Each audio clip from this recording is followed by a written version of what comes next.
कहानी की शुरुआत होती है और हम एक सुनसान शहर को देखते हैं जहाँ पर दूर दूर तक कोई नहीं था। तभी यहाँ पर हम एक लड़के को देखते हैं जिसका नाम होता है ताइसुक। ताइसुक के हाथ में बहुत सारे पैम्पलेट्स हैं जिन्हें वो हर घर के बाहर लगा रहा है। अब ताइसुक अपना ये काम पूरा करता है और वहाँ से चला जाता है। फिर शाम को जब वो वापस वहाँ पर आता है तो वो देखता है कि ज्यादातर पैम्पलेट्स गायब हो चुके हैं, लेकिन एक घर के बाहर अभी भी एक पैम्पलेट लटक रहा है। अब ये देखने के बाद ताइसुक समझ जाता है कि इस घर में कोई नहीं रहता और शायद इस घर का मालिक आज रात को यहाँ पर नहीं आने वाला। फिर ताइसुक बड़ी ही चालाकी से उस घर का ताला खोलता है और घर के अंदर दाखिल हो जाता है। अंदर आकर वो घर के हर कमरे को चेक करता है, ये कंफर्म करने के लिए कि सच में वहाँ पर कोई है तो नहीं। इसके बाद वो सीधा नहाने जाता है, जिसके बाद वो उस घर के मालिक के कपड़े पहन लेता है। फिर खाना खाकर जब वो पूरे घर में घूम रहा था तभी उसे वहाँ पर एक टूटा हुआ खिलौना मिलता है जिसको वो रिपेयर कर देता है। हम देखते हैं कि ताइसुक जहाँ पर भी जाता था वहाँ पर कुछ ना कुछ काम जरूर करता था ताकि उसे किसी का एहसान न लेना पड़े। इसके बाद वो वहाँ पर बैठकर टीवी देखता है और टीवी देखते देखते वो वहीं पर ही सो जाता है। लेकिन अगली सुबह वो जैसे ही उठता है तो वो पूरे घर की सफाई करने लगता है। इसके बाद जब वो घर के मालिक के कपड़े धोकर सुखा रहा था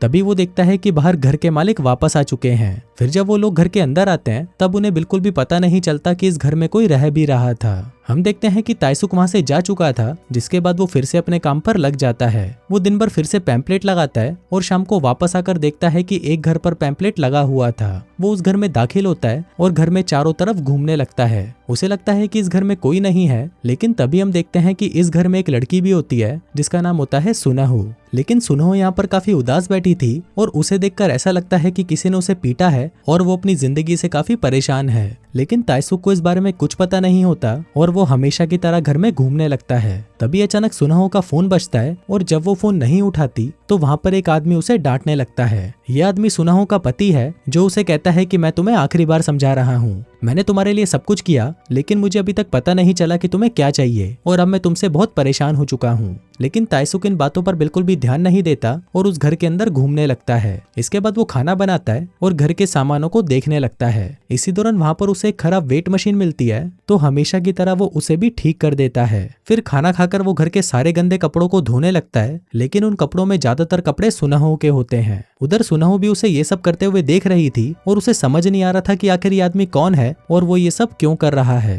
लेकिन सुनहु को ताइसुक एक बिल्कुल ही अलग इंसान लगता है। जैसे आदमियों से वो मिली थी उनसे ताइसुक बिल्कुल ही अलग था, इसलिए वो उसे बिल्कुल भी डिस्टर्ब नहीं करती और चुपचाप उसे देखती रहती है। वहीं ताइसुक को भी पता नहीं था कि उसे कोई देख रहा है, जिसके बाद वो बेडरूम में जाकर सो जाता है। तभी सुनहु वहां पर आकर उसे देखने लगती है, लेकिन इसी दौरान ताइसुक की भी नजर सुनहु पर पड़ती है और वो उसे देखकर डर जाता है। अब वो वहां से जाने ही वाला था कि तभी वहां का टेलीफोन बजता है और सुनहु जाकर फोन उठाती है। फोन पर उसका पति था जो उस पर गुस्सा कर रहा था। उधर ताइसुक भी अपना सामान उठाकर वहां से जा ही रहा था कि तभी उसे सुनहु के चीखने की आवाज आती है, लेकिन ताइसुक उसे इग्नोर कर देता है और वहां से चला जाता है। पर कुछ दूर जाने के बाद वो अचानक अपनी गाड़ी को रोकता है और सोचने लगता है कि आखिर सुनहु ने ऐसा क्यों किया। उसे पता था कि एक अनजान आदमी उसके घर में है, लेकिन फिर भी उसने उसे जाने के लिए नहीं कहा। अब ताइसुक को सुनहु के लिए फीलिंग आने लगती है, इसीलिए वो अपनी गाड़ी घुमाकर वापस सुनहु के घर आ जाता है। वो देखता है कि सुनहु बाथरूम में नहा रही थी, लेकिन वो वहां पर भी काफी उदास बैठी थी। अब ताइसुक उसे कुछ नहीं कहता और बाहर उसके लिए कपड़े निकाल देता है। फिर जब सुनहु नहाकर बाहर आती है तो वो वहां पर रखे कपड़ों को देखकर समझ जाती है कि ताइसुक वापस आ चुका है। कुछ देर बाद उसका पति भी वापस आ जाता है जिसका नाम होता है मिनग्यो। फिर मिनग्यो जैसे ही सुनहु को उन कपड़ों में देखता है तो वो उस पर बहुत गुस्सा करता है, कहता है कि तुमने ऐसे कपड़े क्यों पहन रखे हैं। जिसके बाद वो उसे झगड़ा करता है और उसके मुंह पर थप्पड़ मार देता है। फिर वो उसके पास जाता है और उसके साथ जबरदस्ती इंटीमेट होने लगता है।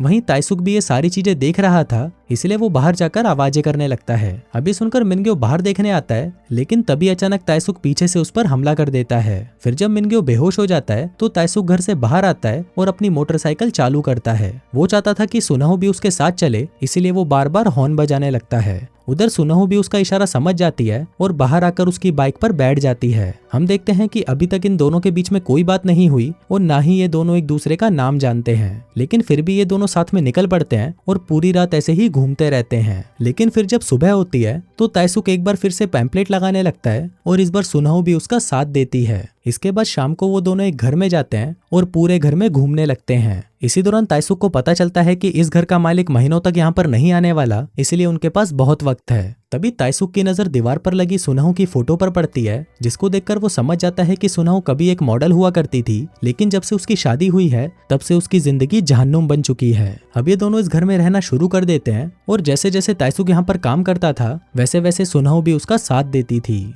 ये लोग घर की सफाई करते हैं, जिसके बाद वहां पर रखे सारे कपड़े धो देते हैं। इसके बाद ये दोनों साथ में एक तस्वीर लेते हैं ताकि उन्हें पता रहे कि ये दोनों इस घर में रह रहे थे। फिर आज का काम खत्म होने के बाद ये दोनों इस घर को छोड़कर निकल जाते हैं और किसी दूसरी जगह पर चले जाते हैं। फिर दिन भर वही काम करने के बाद शाम को जब वो एक घर के अंदर दाखिल होते हैं तो उन्हें पता चलता है कि ये घर किसी बॉक्सर का है और वहां पर रखे एक रिकॉर्डेड मैसेज से उन्हें पता चलता है कि हस्बैंड वाइफ काफी दिनों के लिए घर से बाहर गए हैं। अब ये दोनों इस घर में रहने लगते हैं। फिर ताइसुक जब इस घर में घूमता है तो उसे वहां पर एक म्यूजिक प्लेयर मिलता है जो कि काफी दिनों से खराब पड़ा हुआ था। अब ताइसुक उसे ठीक करने लगता है, लेकिन इसी दौरान उसकी नजर सुनहो पर पड़ती है जो कि काफी उदास थी और रो रही थी। तभी ताइसुक उसके पास आता है और उसे संभालने लगता है। रात को जब ये दोनों सो रहे थे तभी वहां पर इस घर के मालिक आ जाते हैं। घर पर आते ही उन्हें महसूस होता है कि शायद यहाँ पर कोई मौजूद है, इसलिए घर का मालिक अपने बॉक्सिंग ग्लव्स पहनकर अंदर जाने लगता है। फिर वो वहां पर ताइसुक को देखता है और उसे बहुत पीटता है। इसके बाद ये दोनों भागकर घर से बाहर आ जाते हैं, लेकिन फिर अगली सुबह ही ये दोनों फिर से नए घर की तलाश में निकल पड़ते हैं। तभी उन्हें वहां पर एक और घर मिलता है, लेकिन वहां पर जाने के बाद ये लोग सिर्फ चाय पीते हैं और पूरे घर की सफाई करते हैं, जिसके बाद ये दोनों वहां से बाहर निकल जाते हैं। अगले दिन इन्हें फिर से एक और घर मिलता है, लेकिन फिर जैसे ही ये दोनों घर में दाखिल होते हैं वो देखते हैं कि वहां पर एक बूढ़ा आदमी मरा पड़ा हुआ है। अब ये देखकर ये दोनों परेशान हो जाते हैं, जिसके बाद ताइसुक को उसके पास रखी हुई एक डायरी मिलती है, जिसके अंदर से वो उस बूढ़े आदमी के बेटे का नंबर निकालता है और उसे कॉल करता है, लेकिन उसका बेटा कॉल नहीं उठाता।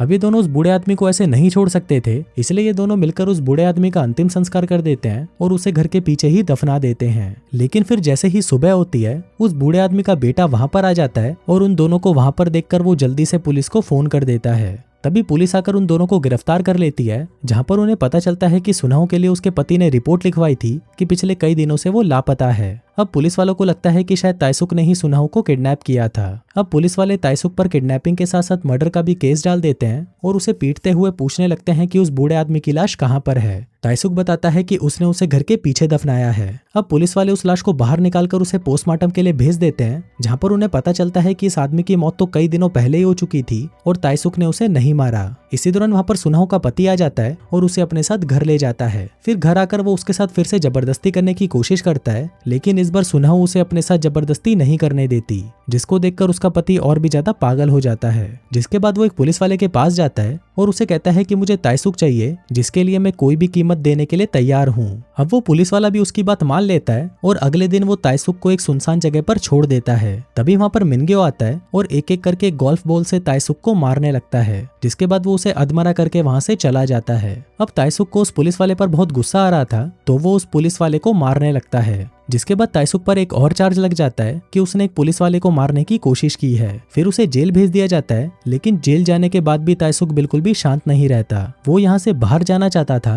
क्योंकि किसी भी जगह पर वो एक दिन से ज्यादा नहीं रहा था। फिर एक दिन जब गार्ड ताइसुक को चेक करने के लिए उसके लॉकर में आता है, तो वो देखता है कि वो तो वहाँ पर है ही नहीं। गार्ड उसे चारों तरफ ढूंढता है, लेकिन उसे वो वहाँ पर नहीं मिलता। पर तभी हम देखते हैं कि वो उस गार्ड के पीछे छुपा होता है। अब ताइसुक उस गार्ड के साथ ही उसके पीछे चलने लगता है, पर तभी गार्ड की नजर उसकी परछाई पर पड़ जाती है और उसे पता चल जाता है कि ताइसुक उसके पीछे है। फिर वो गार्ड ताइसुक को बहुत मारता है और उसे कहता है कि तुम इतनी आसानी से यहाँ से नहीं निकल सकते। फिर कुछ दिनों बाद हम मिनग्यो को देखते हैं, जिसे पता चलता है कि अब ताइसुक को जेल से रिहा कर दिया गया है। तो वो सुनहो से कहता है कि अब वो ये जगह छोड़कर कहीं और चले जाएंगे, लेकिन सुनहो कहती है कि वो यहाँ से कहीं नहीं जाना चाहती। अब ये सुनकर मिनग्यो गुस्सा हो जाता है और उसे कहता है कि मुझे पता है कि तुम यहाँ पर किसका इंतजार कर रही हो, लेकिन इस बार वो अगर यहाँ पर आया तो मैं उसे जान से मार दूंगा। वहीं दूसरी तरफ हम ताइसुक को देखते हैं, जो कि वापस उन्हीं घरों में जाने लगता है जहाँ पर वो पहले जा चुका था। पर इस बार ताइसुक को वहाँ पर कोई नहीं देख सकता था, क्योंकि ताइसुक ने अब प्रैक्टिस करके खुद को ऐसा बना लिया था कि अब वो किसी के भी पीछे आसानी से छुप सकता था। अब सभी घरों में घूमने के बाद आखिर में वो सुनहो के घर पहुंचता है। वहाँ पर मिनग्यो को महसूस होता है कि उसके घर में कोई तो है, लेकिन उसे वहाँ पर कोई भी दिखाई नहीं देता। लेकिन सुनहो को पता चल जाता है कि ये ताइसुक ही है। अब ये देखकर सुनहो बहुत खुश होती है कि ताइसुक अब उनके साथ ही रहेगा, वो भी बिना किसी को दिखाई दिए। हम देखते हैं कि सुनाओ गले तो अपने पति को लगती है, लेकिन किस वो ताइसुक को करती है। और जब भी उसका पति घर से बाहर जाता है तो ये दोनों पीछे से घर में इंटीमेट होते हैं। और दोस्तों इसी के साथ ही ये कहानी यहीं खत्म हो जाती है।